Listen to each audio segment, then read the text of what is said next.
Hey guys, how's it going?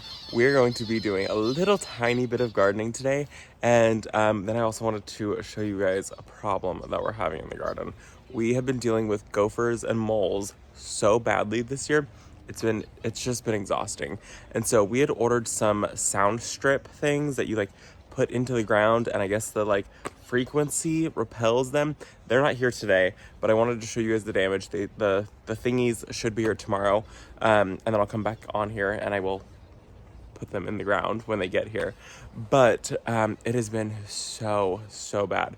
I came out this morning and one of the terracotta containers, the big one that I have the Arabian jasmine in, was knocked over because the bricks that were supporting it had sunken into one of the like tracks that the gopher was going through. And it has just been awful. They're just running rampant right now, and so we've got to get this taken care of. So those spikes should be here tomorrow, and then hopefully that starts to help. They're destroying plants in the garden, and they are destroying my front lawn. They're not eating the plants. The gophers eat grubs, I guess, so they're looking for grubs, and while they're there looking for worms and bugs and insects, they are ripping through the roots of my plants. And so it's just been a little bit upsetting. And so yeah, so the plan is tomorrow I will take care of that, which you guys will see later on in this video. And then I also wanted to do just a little bit of planting. I've got those salvia that I want to get in the ground. I've got 10 of them, and I want to do just a small little drift of those guys. I think it's going to be so pretty. So my plan, I think, is to do that.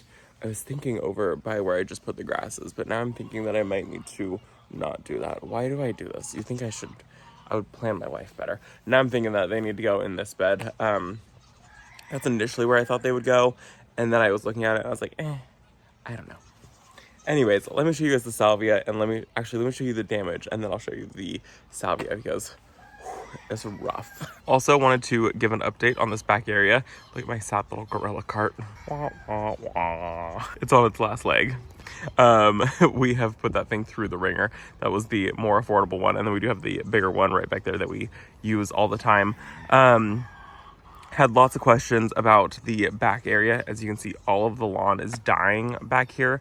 We are only watering where the willow tree is at, and trying to just keep just the willow tree alive and kill all of this. We're waiting for 70-degree days to be able to come do what we need to do back here. So we'll do all of the trenching because I need to get irrigation in here and do all the pathways with irrigation, but I need the temperature to be cooler. So currently we're in the like 90s and 100 degrees, and it's not the vibe. So we're gonna wait for 70-degree temperatures. What is going on? Holy cow. Okay, we're gonna turn this way. We're waiting for 70-degree temperatures so that way we can not die while we're out here. So that way we can work and not like absolutely destroy ourselves. So what we'll have to do is we run a ditch witch or rent a ditch witch to dig the holes that all of the irrigation and electrical is going to go in, and then we're going to come through and we're going to till everything down so it's all level, because this property is so uneven. Like, you don't ever really know where you're going to walk because you could like fall into a little hole, and so it's super unsafe. So we got to, I'm gonna switch hands, my arm is killing me. So we need to rent the ditch witch and the rototiller, and we're gonna have to do all this by hand. I have totally planted this place up so intensely that you can't get like a tractor or anything back here, so we're gonna do it all by hand.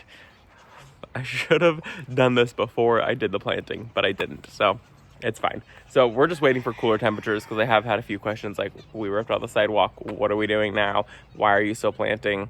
We're just waiting because it's too hot, and that is a full sun area, and that's going to be absolutely brutal. So it's going to happen. We just need a minute. So this is one of the areas that has been really bad. This terracotta pot was knocked over this morning and totally smashed my hosta leaves.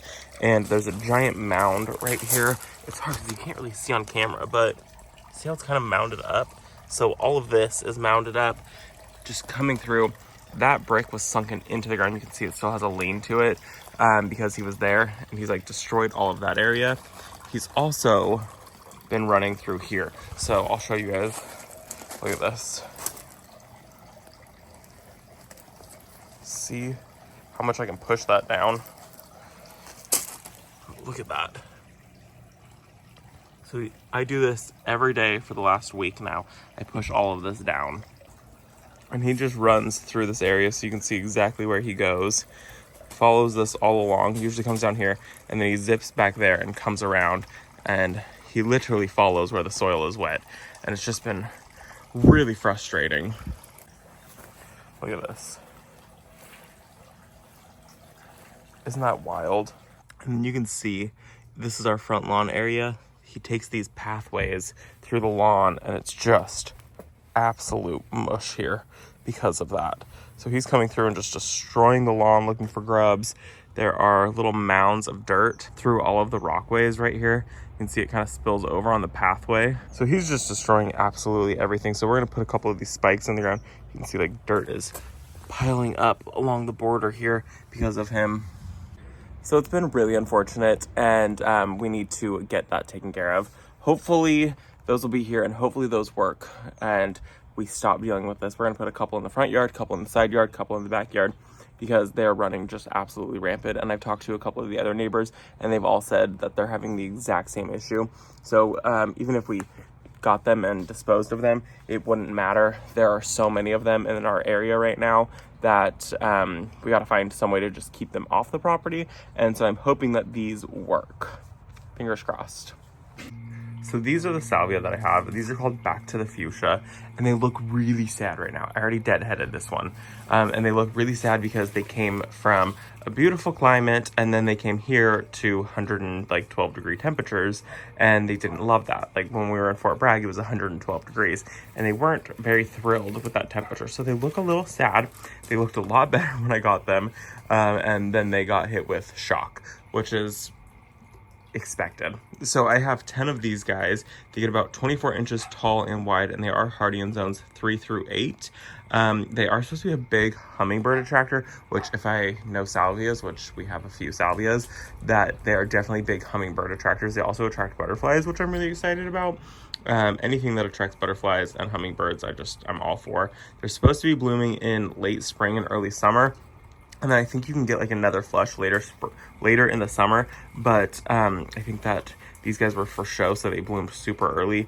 And then now I think they're probably gonna be done blooming, but the roots on these are gonna be super happy and healthy. And next year they should just like flush out very early and be super happy in my garden. They'll look a lot better, I promise, next year.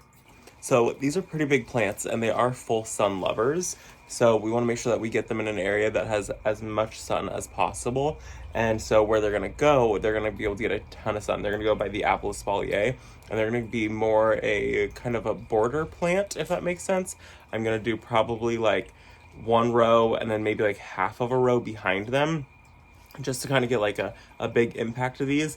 I'm trying to add more height and different variants in that garden. Right now it's all one level, it's very flat. And so I'm gonna plant this closer to where the walkway is going to be, so that way these guys can be more of a front of the border plant. And then I can plant taller things behind it, if that makes sense. So full sun, zones 3 through 8. They get about 2 feet tall and wide, and that's including the bloom spikes. And they do smell really good. I don't think the foliar is supposed to smell good, but it does smell really good actually. So I'm really excited about this. I've wanted to grow this type of salvia for a couple years now. And so this one has like a ton of bloom spikes to it. So I'm really, really excited about it. Let me show you guys the tag, what the photo looks like. Isn't that spectacular? That is so good. So this is the Back to the Fuchsia, and it's gonna be so stunning in the garden in that area. So let's bring some of these guys back there and I will get this all planted up. So I think the plan is to start them kind of back here. Like I'll do 1, 2, 3, and then I'm gonna tie into 1, and then we'll kind of just go down like this. So it's just gonna kind of like be like a Y almost of plants. And I'll just kind of like line this section and deck it out with it. And I think it's gonna be perfect. And then these, I think I'm gonna pull them. They're pretty, they don't perform that well. I can't even remember what they are at this exact moment. I'll pop it up on the screen what they're called. I don't know why I can't remember. Veronica? Speedwell? Spillweed? And then I have Russian sage back there, and I'm really hoping they survive. They're still alive, so I think that they're going to survive. And then I would like to do, like a grass or something right here. So that way I've got like different heights, different layers, different colors of different things in this bed. So those are going to come out that's going to come out. That has not performed well at all. And this will just be a drift. I'm not going to pull those out right now because they do have a little bit of color, and I do see some hummingbirds on them. I do need to come say that I am thoroughly still enjoying this fountain. Oh my goodness, you guys. It has seriously been such a joy to have some water sounds back here. And like, I get this little window when I'm in the like cut flower garden of this fountain, and it is just the most glorious thing ever. Drowns out the dog barking, drowns out the chickens screaming, drowns out every sound possible. It actually doesn't, but it is a really nice sound. Very, very relaxing coming back here now. Like, look at that view. Isn't that gorgeous?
those are gonna look so good there. So I just did these guys here and then kind of came back and then went back there.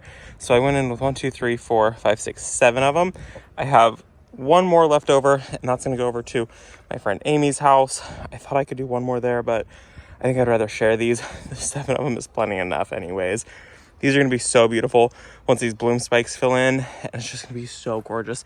I'm out of breath, it's hot, I'm dying.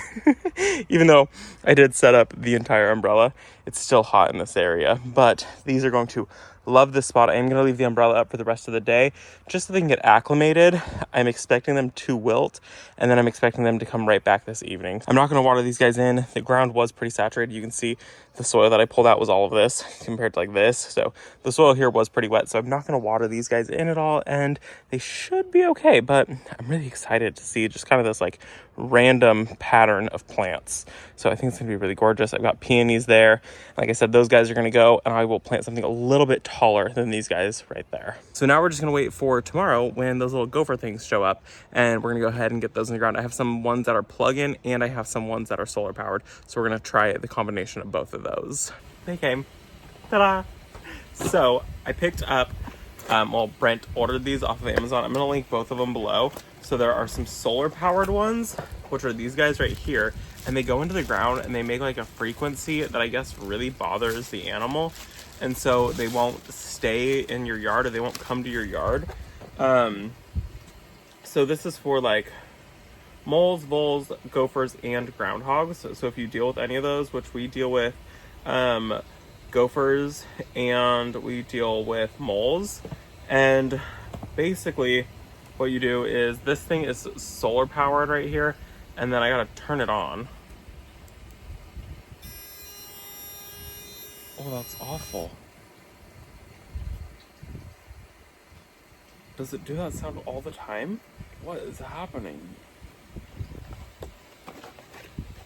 Okay, well, that'll be interesting. I don't know. I don't hear a frequency now, but it made that terrible sound when I turned it on.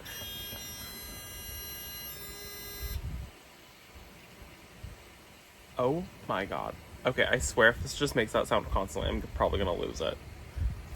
Let's try these ones. Okay, we also picked these ones up. These ones are battery powered because we have a couple spots that are shady. And so this is for batteries. I don't know. How does this work? I swear if this does the exact same thing, I'm gonna lose it. I'm gonna lose my mind. That'll drive me absolutely bonkers out here.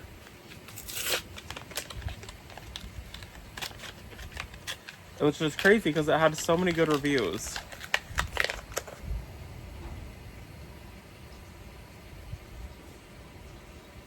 And it says that, okay, maybe once I bury it, the sound will be... Maybe once I bury it, the sound will be better. Because it says that you're supposed to, like, put the spike in to the ground as far as possible. So I'm going to put these in the front lawn as deep as possible. And I guess it does a frequency into the ground. This one better not do that also. I don't know, I was hoping that it was a sound that I wouldn't hear. Okay, 3 of these.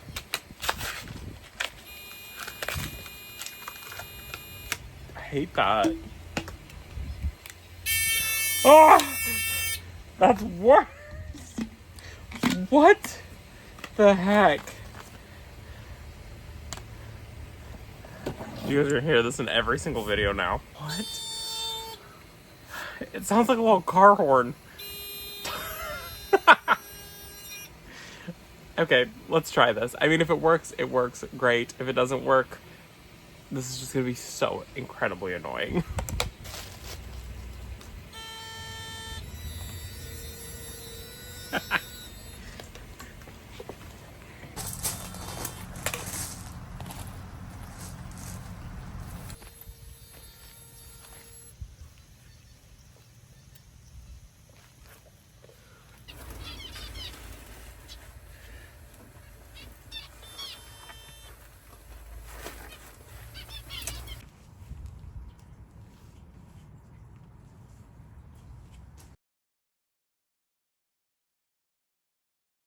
And this one was super loud out of the ground, like I thought this was going to be super obnoxious. This one actually is very muffled now that it's in the ground, but I am going to put one more in the ground here also. So I'm going to put one more up here, and then I'm going to put the rest of them in the backyard.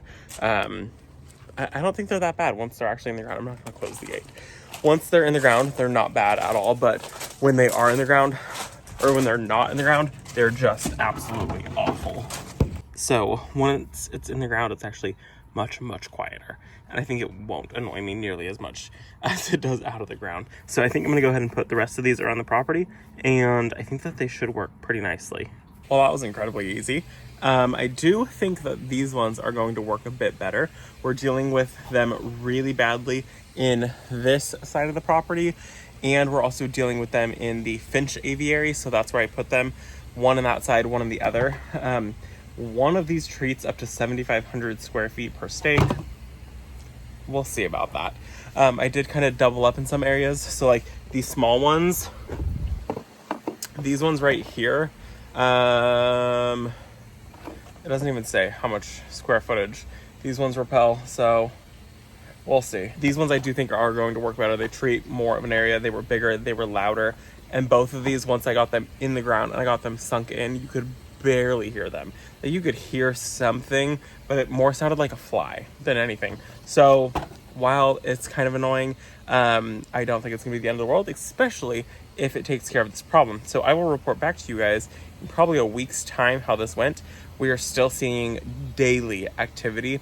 And so I put them over in the front lawn. I put them over in the more like shaded long bed where I just built the arbor. I put them in the aviary. I put two on this side. I put one of the solar ones and one of the big ones just to be safe, and two are up front. I just pulled out one of the verbenas that these guys had just kind of like ran straight through and messed the roots up. They did a huge mound underneath it, and so the plant died, which was really upsetting.